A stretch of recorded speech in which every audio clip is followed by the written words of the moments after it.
When you start a Lutron Homeworks QS database, you can really take advantage of the various features of the project room layout to organize your work. I've been working with the Homeworks QS software for years, and I thought I'll share with you how I build my room layout. Especially at the end of this video with a tip that I use when I design a new system using the Lutron Homeworks QS software. So without further ado, let's do it.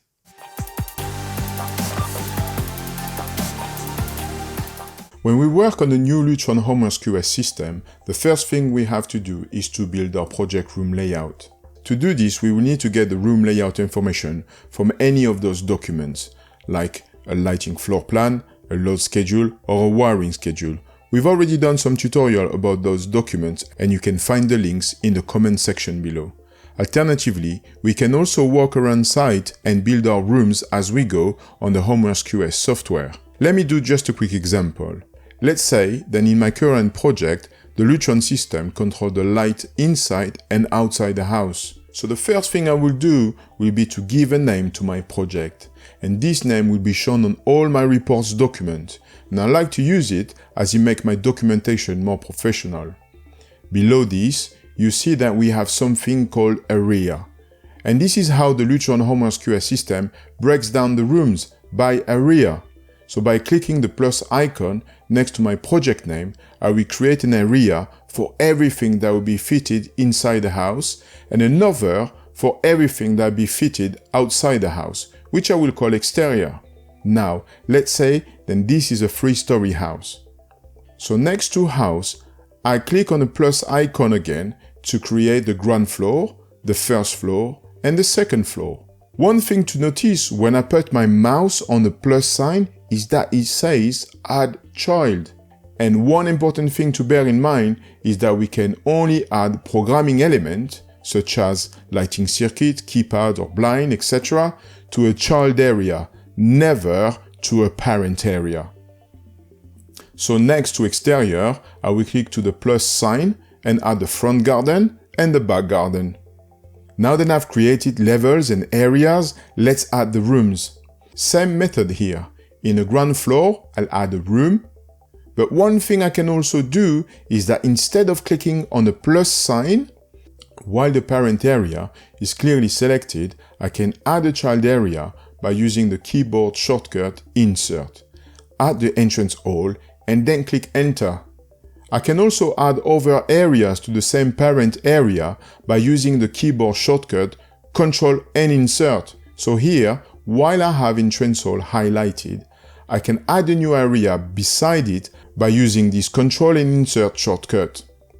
I will call this new area kitchen, then Ctrl and Insert again to add a family room, then Ctrl and Insert again to add a corridor, etc. etc.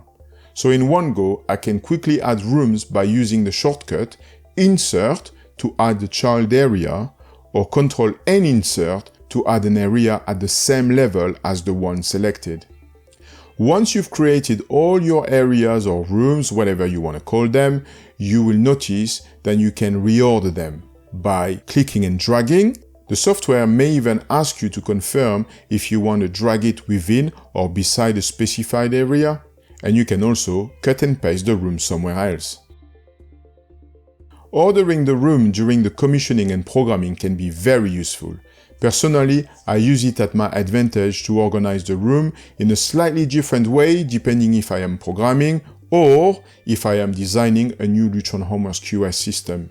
So let me show you what I do. When I am on site to commission and program a fully wired system ready to go, in certain places I will reorganize the room so it makes the programming of the keypad faster and to my taste more efficiently. So for example, let's say that I have what seems to be a master area that contains the master bedroom, the master ensuite, and the master dressing room. Even though it may not be clearly specified on a floor plan, nothing stops me to create a master area which I will make parent of those 3 rooms.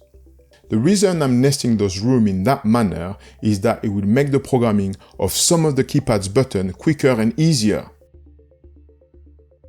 For example, if I have a button that needs to turn off the entire master area, which includes the bedroom, the bathroom, and the dressing, instead of switching off every circuit by going room by room and potentially missing one, I can just select my master area, switch it off, and automatically switch off all the lighting circuit contained in all the various rooms without missing anyone, all in one click. That also works well if I have a button by the main entrance that switches off the entire house. So I select the button that I want to use. By default, it will be showing the programming elements in the current area of where that keypad is actually placed. I will just change the current area to the house level, go to settings and select 0%, and all the lighting circuits in the house will be set to off, all in just one click. This will definitely optimize my time on site. What I bear in mind though is when I'm designing a Lutron Homeworks QS system from scratch. One of the key documents that I provide my client with is the wiring schedule.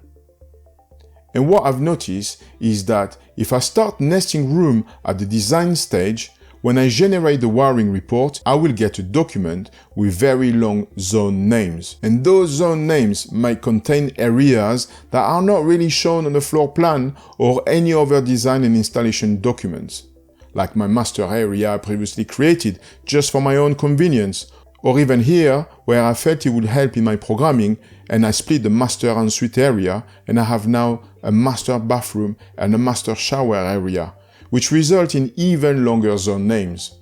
As my main objective is to provide clear information to the installer, in this specific case where I will be designing the Lutron system, I will not nest the room in that way and keep my room layout very simple with only levels and rooms. So when I supply the wiring report, it will be very clear and simple for the installer, as you can see here.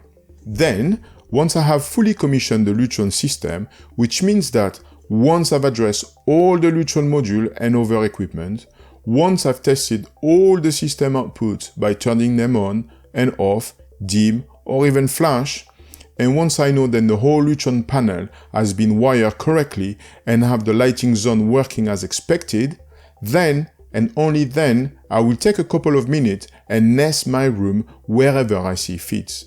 This will allow me to quickly make any future changes in my programming and will also help a lot during scene setting with the lighting designer. Voila, there you have it, how to build your project room layout in the Lutron Homeworks QS software so you can save time when programming or provide clear information when designing the system from scratch. I hope you find this tutorial useful, and if you are building your project room layout in a different way, please let us know in the comment section below, as well as any question you may have. Don't forget to like and subscribe so you can be updated when the next video is released. Good luck and talk to you again on the next tutorial.